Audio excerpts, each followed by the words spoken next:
What's happening, everybody? Welcome to the new episode of Unparalleled Sports Talk with Joe's Kwame Fisher Jones. As always, I am him. And now I'm joined by NJ.com beat writer, NFL beat writer, Chris Franklin. What's going on, Chris? Not much, man. Week off helps, I get the bye week, felt good, felt refreshed. I had to go so much, I had to go outside. So everything's good, man. How are you doing? I'm well, and I see what you did there. You took a shot at Robert Sala, saying you got a week off now, since he's got a permanent week off, like forever and ever and ever. But before we get to Sala, we're gonna open with Sala. So for those who don't know, Robert Sala was relieved of his duties after a disappointing loss, I guess we could say, to the Minnesota Vikings. Minnesota's a good football team, but nevertheless, I think Eric Mangini had the line of the day when he said, "You embarrassed the owner Woody in front of his London friends, so you got to go." And that's what it felt like. But I think it was a little bit more than that. And I think the Jets have been a fiasco from the outset from his hiring. And I don't think it was Salah's fault, but sometimes it doesn't have to be your fault. You don't have to be the cause. You need to be the reason. Either the reason it gets better or the reason it gets worse. In this case, he was the reason it got, I guess, worse. What say you? I look at it as a panic move by the Jets. I didn't agree with the timing of it. I thought eventually you give this guy, they're 2-3. You're only 5 weeks into the season, and yet you're going, okay, yeah, I need to jettison this guy and move on. I think it was more the relationship that Aaron Rodgers and Salah had, and that got frosty real quick. To me, the real general manager of that team right now is not Joe Douglas. The real head coach is not not Joe Ulbrich. Is Aaron Rodgers, because I have a feeling he went to Woody. I have a feeling this is not. I don't have anything inside. And we know he's like, I didn't do anything for that. Nah, he said something to Woody. Woody saw something. He probably pulled him aside. Woody probably was thinking about making a move, and probably what Aaron had to say probably helped him do that, pushed him over the ledge. But no, I think it was a panic move by the Jets. Ulbrich may be a really good defensive coach. It's a whole different thing when you're having to say inside the offense. And the thing was, the way this AFC East is set up, they really did not need to have to do this. They could have rectified the ship. It was bad. So I think maybe he was a lame duck, what have you, but I thought the timing of this was wrong. And now, for your head coach that eventually wants to look at that job here next year, I ain't going to the Jets. You saw when he got an itchy trigger finger. No. I got a couple things. First, one of the things I tell my children: timing is a you problem. It's not a me problem. There's never like when people say, "Oh, this is the worst time for this to happen." Well, that's a you problem. For me, timing doesn't matter. It happens when it happens. So, in the case of Woody, in case of the Jets owner coming down, and I keep wanting to say Woody Harrelson. I know it's not Woody Harrelson, but we want to The call him Woody comedy on Harrelson. that seemed all right. But in the case of it was the worst time because I've heard that a lot, or this was a bad time. When do you? It doesn't take all day to recognize sunshine. When do you admit your loss on a bad road trip? Like timing was not the issue here. It wasn't going to get better. That's the first thing. Whether Aaron Rodgers said something or not, it wasn't going to get better. And in the grand scheme of things, when horses leave the barn and all the smoke clears and all those cliches, Aaron Rodgers means more to the Jets than Robert Sala. So if Aaron Rodgers went there and said Holmes got to go, and you're 2-3, and you just lost to the Broncos about an hour ago, Holmes got to go. Like it's not like you're firing Newt Rockney over here or Bill Belichick or Mike Vrabel. It's not like you're even firing. I'm trying to think of Doug Peterson. Like you're firing a guy, Robert Sala, that had questions before he arrived into the building. The bigger issue I have with the thing, and I'm actually going to take the Jets to win and beat the Bills this week. They're 2.5 dog last I checked. Bigger issue I have with the move is what is your plan going forward? You now like you had Super Bowl aspirations. You're now admitting publicly at least that you've got some doubt about those aspirations. But are you going to be better next year with head coach HC1? Like who are you going to bring in that's going to right the ship with Aaron Rodgers? So my question, like what's the plan going forward? What are you hearing? What I'm hearing is it's not as desirable as it wants to be. Now, coach wise, I haven't heard anything. I think they really are invested in Ulbrich to see how he does. He's garnered a lot of respect. He's shown a track record for turning places around. Now he's been an interim defensive coordinator before, but he's never been an interim head coach, which completely different thing, completely different messaging to your relation with the quarterback, what have you. It's all completely different. So I think they're legitimately going to see a shot, give him a shot to ultimately run the team. When you look at everything else, I mean, the fact that he's already changed offensive coordinator, he changed it from Nathaniel Hackett to I believe they're going to forget the quarterback's coach. But I forget Daniel his name. Hackett had to go. Daniel Hackett Yeah, had he to go. had to go. It was like But the fact, that was the what is it called, the red herring, that it was Aaron Rodgers' call. Because if it wasn't Aaron Rodgers' call, then they would have left Hackett where he lies. But they had to get rid of Hackett so they could say, well, we fired Aaron's guy too, so it's not, which is crap. But all those things don't matter to me because I never thought Saleh was a good head coach. Like that's the thing that people are missing here. Not timing, not Aaron Rodgers, not production, not the Jets owner. Saleh was a bad coach. He was. You have to understand your players. When you go to a podium and say it's an unexcused absence, and he's the guy that's supposed to be leading your offense, you just put the stake in your heart. It's a wrap. It's a wrap. And no matter how you try to clean it up, it was a wrap at that point. So it was just a sinking ship. It's kind of like what's going on in Philly. We talked about that before we started the show. When your quarterback doesn't like you, that's the captain of the offense. And then he doubles down and doesn't believe in you. Do it. Do it. the Philly one, I think they're saying at least publicly now they've cleared it up. They had a summit during the bye week, and I will say for this, if Jalen Hurts, I know he's doing a lot of things. If he's saying this one, maybe he's up for an EGOT or whatever. Maybe he's up for like he has another career after this. He'll follow Nami Yasuma, become an actor or what have you. After this one, we're talking that one. But I look at it, it's I think of one thing we're seeing a lot too much in the NFL now is a lot of these owners. I think they're too busy worried about their perception elsewhere. And you mentioned the whole run the game. Shad Khan, I was shocked at first. I thought Doug was going to get fired even if they lost or whatever. No. Shad Khan was the one that turned around and said that he actually has a lot of confidence still in Doug Peterson, which they came out, I believe, in Jacksonville.com today about Demetrius Harvey. That shocked me. I was like, Oh, wait, Dougie what? got the dreaded vote of confidence. Yeah, he got the vote. Everybody said Oh, he's oh. even Doug, Tick, even tick, Trent tick, tick, Baalke. tick, tick, tick, tick, tick, tick, tick, Trent tick, tick, Baalke tick. had the Khan's vote of confidence too. Yep. So yeah, I think even then, I think at least they'll end the rest of the season that way. But I think a lot of these owners now they're becoming very self-conscious of what's going on. They felt like I can't have one bad thing because I might lose money. I might lose this revenue, this revenue, this revenue. I need to get the hotel change, and they get itchy. And I think that's one thing you see: the successful teams have a good foundation in place for organizational change in place. So we keep changing these coaches like the Jets, like some of the other teams that have been bad over time, the Cardinals, stuff like that. You can't get any footing, and that's why you think you see bad. I think Woody Johnson needs to fire himself personally. I think, But that's yeah, not he going to finally happen. opened. That is never going to happen, fortunately. Yeah, yeah, Woody Johnson. Nah. Woody Johnson is the owner, and you got to deal with that if you're a guy. I want to go back to something you said though. You talked about you mentioned that in Philly, or you mentioned that with Doug Peterson, he got the dreaded vote of confidence. Robert Saleh never even got the dreaded vote of confidence. Like he never got the we believe in this guy. And in Philly, Sirianni and Hurts coming together, kumbaya. You know what that reminds me of? Remember when Facebook first started? Well, not even Facebook first started, but remember when social media was at its height? You always had that one friend or that one follower that had to proclaim that they were going to be leaving social media for a while. Instead of just leaving, hey guys, I'm just going to take a break for a while, just clear my head a little bit. It's like them coming out and saying everything's good, guys. We're all great. It's fake hustle. It's like if you're gonna leave, just leave. And if you don't believe in Sirianni, just let it be known. Just let it be known. And if it's a vice versa thing where Sirianni doesn't believe in Hurts, then just let it be known. Let's move forward. Because at this point, the Eagles don't look like a Super Bowl contender, a playoff contender. I'm going back to the Jets at 2-3. We got the Bills coming up. This is their season right now. This game against the Bills is their season. They're not good enough. I should say good. They're not strong enough mentally to make up 2 games.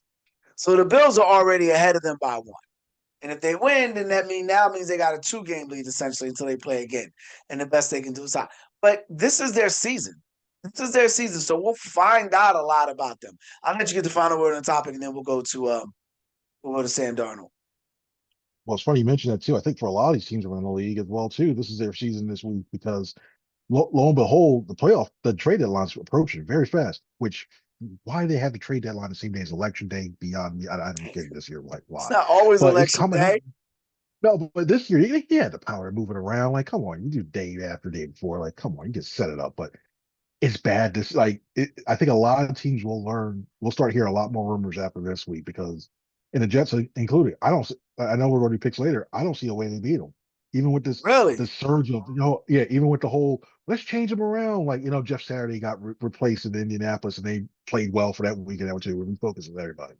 Even with the Bills, I don't see that. I just don't. I see the Bills are just rolling. The Bills are pissed off themselves because the way they've been playing lately, they Lost know two they in a need this row. game.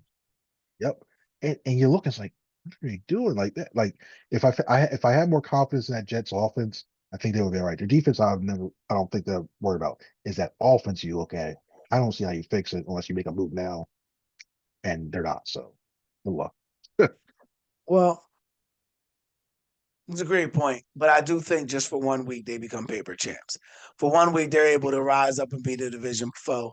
I usually don't step into the division opponents and division scheduling, but I just feel really good about the Jets with a 2 point line at home. That's not good, but I like them to beat the Bills, and we'll talk about that later. Talking about moving on or getting better or things not going as planned. Got a thing going on in Minnesota that's completely the opposite side of the pendulum, not going on as planned. That's just going swimmingly well. And all I keep hearing is when will it be midnight for Sam Darnold? And then I picked Atlanta to win about 7 to 8 games. ESPN bets had them at 9 to 10. Right now, they sit 3-2 with some pretty impressive wins against the Eagles. They had the comeback win against the Bucks. It's feeling like Kirk Cousins and Sam Darnold have found a way to motivate and carry their teams. But is it safe to say that midnight will be coming for one of these guys, you think? If anybody, I think it'll be coming for Kirk Cousins because I think I look at. I'll say the only reason why I say that is I look at the Vikings situation right now.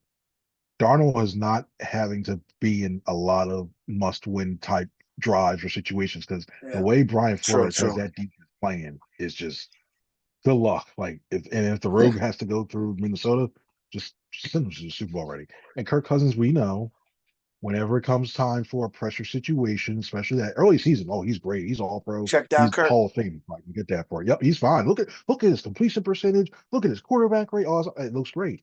But miraculously, when things start getting tough, when it comes to week 15, 16, 17, and he's going to have to be fighting to keep the Falcons alive against the Buccaneers and anybody else, yeah, good luck.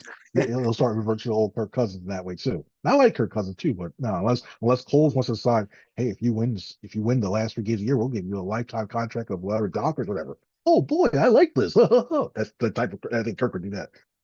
But otherwise, when you look at the way, I just think the way the Darnold's playing, I hate to say it, but that year that he had in San Fran, I think really reset Oh, him and really no, taught him how don't to be a say true. it. I Kyle, thought Kyle taught a true Shanahan. quarterback. He still at least got him to the fundamentals. I don't think he's turned him into that. Kevin O'Connell's a really good offensive mind. I think he's not putting him in precarious situations as much as we saw with the Jets. So I look at it that way too. And as long as he's like a game manager that only has to make a play or two, takes a couple deep shots, what have you, would it's kind of nice to have Justin Jefferson there to help that out there. As long as he Exactly. continues to do that, he'll be Exactly. all right. With that defense, I mean, they're good. I think so good. Well, they've got a great defense, not a good defense, great defense to what you spoke to. Kevin O'Connell does call an amazing game. You want to give him credit for the way he calls the game. He puts Darnold in good situations. With all that said, Darnold's made some great decisions. He's taken sacks when it's best to just take the sack and live to fight another day. He's thrown the ball away. He's made good throws. The Vikings have Justin Jefferson, and I can't think of another skill position player whose name comes right to mind. Addison, Joseph You know, Addison. okay, okay, two. Okay. I don't put him in that next level, but you get the point of what I'm saying. So conversely, I think Kirk Cousins has played amazing, but I just don't see it sustaining. I just don't see it. I think he's going to have trouble going later on. You mentioned later on in the schedule. I think he's going to have trouble later on in the season just because he is 89 years old. He's coming off a lower extremity injury, and he's got to figure out a way to go the duration of the season in a division that the Saints right now 2-3, but they started out like gangbusters. Can they win the second quarter of the season? 17. Second quarter of the season, the Bucks are 3-2. They just mollywopped the Eagles about 2 weeks ago. They look like a good team. So, and Carolina's a crap show. They're going to have a tough division with those two teams. I still hold firm on my 7 to 8 wins, but I think Kirk Cousins is bound to be the one that has more struggles over Darnold. I, I think Darnold's the real deal this year. Just this year. I think Minnesota's going to be a tough out just this year. I think Minnesota's defense is going to be great just this year. Next year, I don't see it so much. I'm not buying into it. I'll let you shut the door on the topic. I'm just happy Brian Flores is doing what job he's doing right now. Maybe it gets all these teams from playing this cover two defense, this safety thing. Because all of a sudden, look at all the teams that are doing really well right now defensively. A lot of them are bringing a lot of extra pressure. They're willing to go to blitz zeros, playing the man-to-man defense, and not have those two up top to get beat. And they're taking risks. And right now, the NFL is a cyclical cycle right now. I think we're seeing it bounce back. The running backs are being used more. We're seeing a lot of bigger plays in terms of that. And you see this now, you're like, all right, cool. So watch the next wave of Russia. Everybody can go, oh, we got to get somebody who's going to be blitz mind and everything else. Now, I want to thank Brian for his. Same way I know the stuff he's going through beforehand. I want to thank him very much for probably saving us from boring Yeah. football, boring defensive football. Yeah, they've had it, Brian Flores has kind of dictated what teams are going to do. The Jets struggled mightily last week on it. You know, while I think it's a big surprise what's going on in Minnesota, and obviously how well Derek Carr's been playing, I just wonder if the Saints have an opportunity to push it out to the final. Have an opportunity to push it out the final stretch and make the playoffs because 2-0, then the 2-3. Let's say they go 2-3 again. That's 4-6. That's not really moving the needle in the NFC. So we'll see if they can keep it up. But I like Darnold. I think Darnold's the real deal. I think them and Green Bay are going to go back and forth. Now, before we get to our picks, Joe Burrow lost again. Just saying. Joe Burrow continues to struggle. Just saying. Joe Burrow is a guy who stays in the media quite a bit, who has claimed to fame as losing in the Super Bowl. Just saying. How disappointed are you in not just Joe Burrow, but the Cincinnati Bengals this season? Oh, completely. I look at that team. There's that team. I look at that. Zach Taylor. Zach Taylor's going to get fired. I'm sorry. There's no way he's going to have that much. The fact that you were able to get the Cincinnati Bengals owner, his name escapes me right now, but the fact you were able to get him to actually open up his pocket and wallet and actually pay people, Yeah, that's a big thing. And exactly. he's put a lot of money out there, and his return on investment is nowhere near where it should be. I ROI. look at the way that, yeah, Zach Taylor, Press Taylor, what have you. I know they're from the same family. The fact their play calling is just like, yeah, that whole the Taylors, nice guys, extremely nice guys. Their play calling is just dated in a way, in terms of the way they're going about it.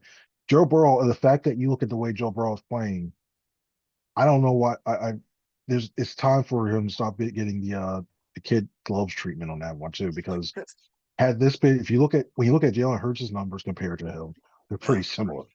You look at Dak Prescott is better than him. You look at hell, the Sam Darnold also is a lot better, something like that for it. But yet when you let him, almost everybody's afraid to criticize him because he's got the cool. Hey, look, it's Joe Cool. He smokes It's cigars like Trevor in the Lawrence. locker room Just now too. saying. It's like Trevor Lawrence. Just saying. Just saying. There comes It's a time where it is your fault.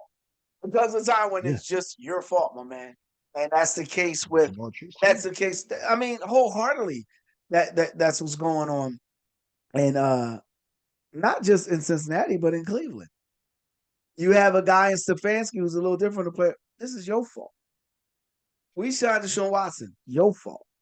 Our team is not rolling. Your fault. And in the case of Cincinnati, I don't know if you can put it on, if it should go on Burrow, but I feel like it is, and I'm here for it because his numbers look great, whatever the case may be, but he's not motivating the troops to win the games. And that's what matters. That's what reigns supreme in the NFL. You got to have your troops willing to believe in you. That's what's going on in Philly. The troops are marching to their own drum. No one's paying attention to Sirianni. But for me, if I the most disappointing or how disappointing Joe Burrow has been pales in comparison to how disappointing the Browns have been for me. They had a good defense. They got Myles Garrett, one of the best edge rushers in the game. They paid Deshaun Watson. They should be taking off right now. They should be ascending.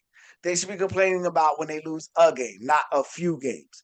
So I definitely say the biggest disappointment for me has got to be the Browns.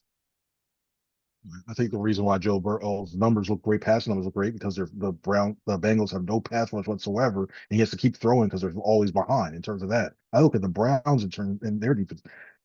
Deshaun Watson is the most sacked quarterback. I believe he's like 26 sacks already this year. Holds Like, on to the ball. Shador and Sanders in out there. yeah, you look at that. You got what you're relying on Amari Cooper to be your number one wide receiver. He's just not, to me. He's just not that. If you had to say top 10, even probably 15 wide receivers, to me, he's just not in there right now. He's not the same guy. I don't think you have enough weapons to really truly be a substantial offense. He's telling Deshaun Watson to run around. Deshaun Watson is not without fault. He's been bad. It's flat out Exactly. bad when they're playing the position. So you look at these two teams, another team that's tough to open up their wallet, the notoriously cheap team. You look at these things, if I'm a fan of Cleveland or Cincinnati, I'm like, well, we're not going to get any good teams or Yeah. high profile players for the next 20 years. And there's nothing they Yeah. can do with that. So to me, I thought Cleveland has had a defense that would have been stout, and they are decent. They still have some really good players. I think Miles They're Garrett, done. he's They're still cooked. They're bothered cooked. by that They're lower cooked. body, but yeah.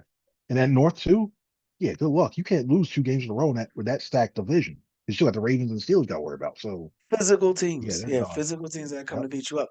You kind of stole my thunder a little bit, but I'm gonna go ahead into it. The Eagles are 8-point favorite over the lowly Cleveland Browns. I actually like Philly to cover that. I think Philly. I, Wow. I I think Philly wins more than by 8. You know what? Scratch that. I'm gonna change the huddle, break the huddle, call a new play on the line of scrimmage. I think Cleveland covers that game. 8.5 dogs. I like Cleveland to lose by 4 or 5. I can see that. I'll put it that way. I think Cleveland beats the spread and plays well against that. My next upset pick is the Carolina Panthers. Or actually, my next pick is the Carolina Panthers. The Chicago Bears beating the Jaguars. I think the Bears win it out. I want to say Jaguars, but I just don't believe in Trevor Lawrence. I just don't believe him at all. I think he's a waste of time. I think he's a waste of perfect herring time. Just my opinion, just how I feel. And my final pick is going to be the Bills getting 2 points at the Jets. For 1 week, I like the Jets to roll. For 1 week, I like them to do something special and win this game. For 1 week, I like my chances when the team across you is a team that's lost 2 games in a row. They scored 20 at Houston, 10 at Carolina, the Bills did. So, yeah, I like them to roll. Um, I like the Jets to roll. I like the Jets to come back in that one and win that game. So my recap: I got Jets winning that. I've got the. I'm drawing a blank. I'm drawing a complete blank. It's been that type of morning The for me. Eagles, Browns, I like the Browns to the cover. Thank you. I like the Browns to cover, and I like. I really. I like the Bears to. I'm I like the Bears to beat Jaguars. the Jags. No, no, I was thinking because it's the 1.5 point line, and do I want the Bears to take it over or not? I know, man. I'm all over the place. Just full disclosure, it is was it noon here? I got home at like 2 a.m. I got hit by a car. Was sitting in traffic. A car ran into me. My head is still spinning a little bit. So yeah, just to put it in there. But yeah, I like the Bears. I hope I wasn't too scrambling and all that because I jumped from side to side. But yeah, I like the Bears. Did you know that game didn't have a line? Just real quick, I'm gonna give you a chance. Did you know that game, the Bears Jaguars didn't have a line for like No, I 3 days? didn't. Yeah, it No, didn't I have a didn't. line. I It was a pick 'em. I saw that one. Wow, wow. I said, It was a see, pick 'em. I look at It's that. in That was London one of too, those. and it was a pick 'em. Yeah, yeah, that's scary. First off, I'm glad you're better, man. I mean, Yeah, we it's don't want to crazy. put you in the protocol, but I'm glad you're all right, man. Because Bro, that's it no, is you need to be crazy. around And you, I'm man. sitting here talking and I'm thinking to myself, I should have taken a few moments. But yeah, just to recap on that. I like the Bears, and it was a pick 'em game. And then I thought about it, Chris. So well, maybe the Jags can. What they say? No one circles the wagons like the Buffalo Bills. I was like, maybe the Jags can circle the pool, the chlorine, and make it happen. I think the Jags are cooked too. All right, so go ahead. What are your three? What are your three picks? All right, I'll start with a game that's going to be like a hold your nose type of game when people are watching it. We talked about one of these teams too. I look at the Giants. When I saw the line, it was the Giants were plus 3.5.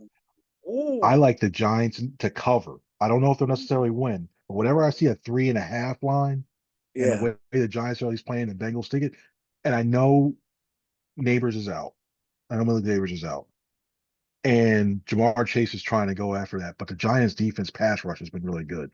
I like the Giants at least to cover so I can see a field goal game and that way I can still win. Yeah, I'll Mm. take that.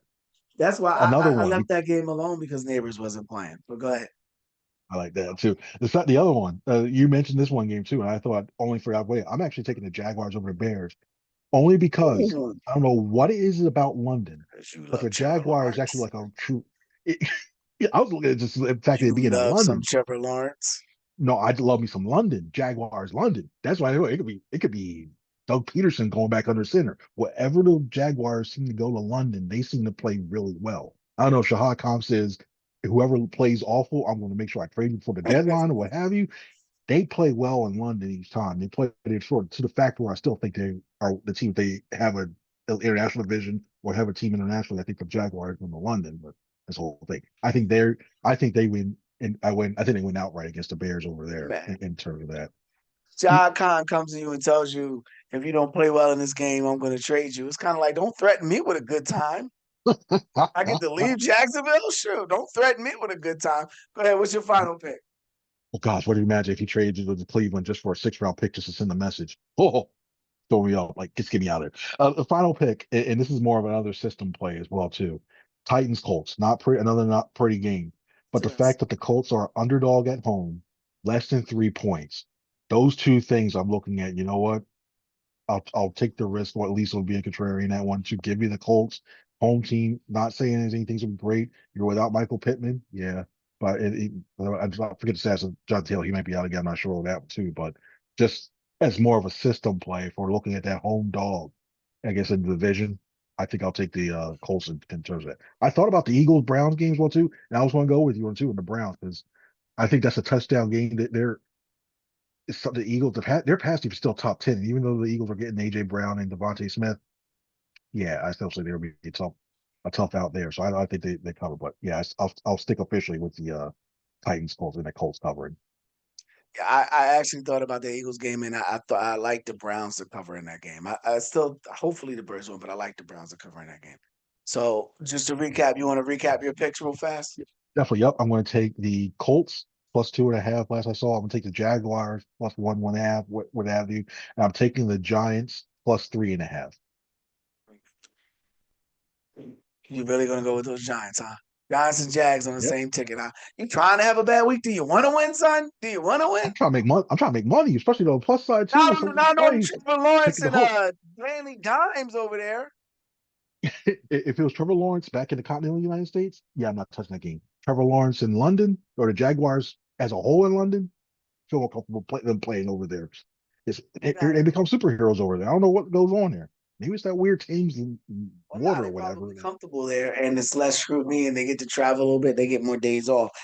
So we got a little bit of time. We got about 5 minutes. Quickly, who do you see becoming the next coach of the New York Jets? I would have said Belichick, but nope. I think he's staying away from there. Hmm. You know what? I wouldn't mind it the way he's got this offense humming right now. I think he'll at least garner an interview with Kingsbury because it's another offensive mind, a guy who's high, at least is a high completion rate. Yeah, listen, I don't think it's great, but you know how these owners get. Oh, who's the hottest hand right now? Oh, that offense. I want, yeah. I want that. Give me that. I want that right now. That's why I think Kingsbury is going to get a mention there. And I'm looking at the other one. I mean Johnson. I think he's going to get a lot of talk about it anyway too, just for his friendly system. And whoever's on whatever McVay coach is just somehow looking pretty good that all the announcers start hyping up. Oh, that's we can bring that system again. No. It's all about there's copying. Like these search for is bad. So one of those guys. What do you Bonus think? the dollars. Give me a name. Just a name, one name. Don't have the dollars. Think while I chime this in. I'm going to remove the Eagles and Bears, or excuse me, the Eagles and the Browns off my docket. I'm gonna take them away, and I'm going to go with the Cardinals versus the Packers. The Cardinals are a 5.5 point dog. I actually like the Cardinals to cover.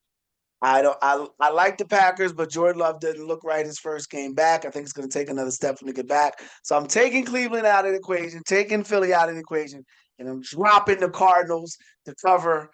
I want to say at home. I got to double check that, but at home versus the Packers. I'm picking the Cardinals to pull it out. I like the Cardinals in that one. So now let me recap. I've got the Cardinals covering against the Packers.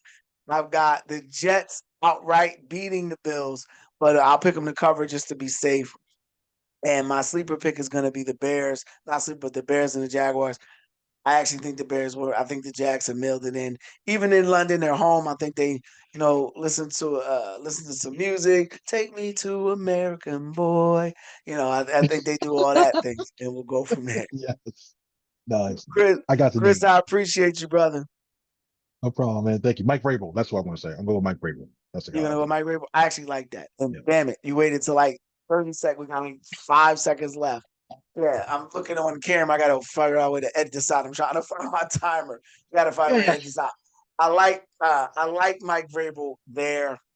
I love Vrabel there. He can do some good things there. We'll see how it turns out. I know one thing. Aaron Rodgers don't want no Mike Vrabel because he doesn't want to have to deal with someone that's going to tell him, pipe down, Buttercup. We're going to do it this Yep. way. That's it for this episode of Unparalleled Sports Talk. He's Chris Franklin of NJ.com, and I'm Kwame Fisher Jones. If you like the podcast, make sure you share, subscribe, comment, do whatever your platform allows you to do. And until next week, as always, we appreciate your time and year. You be easy.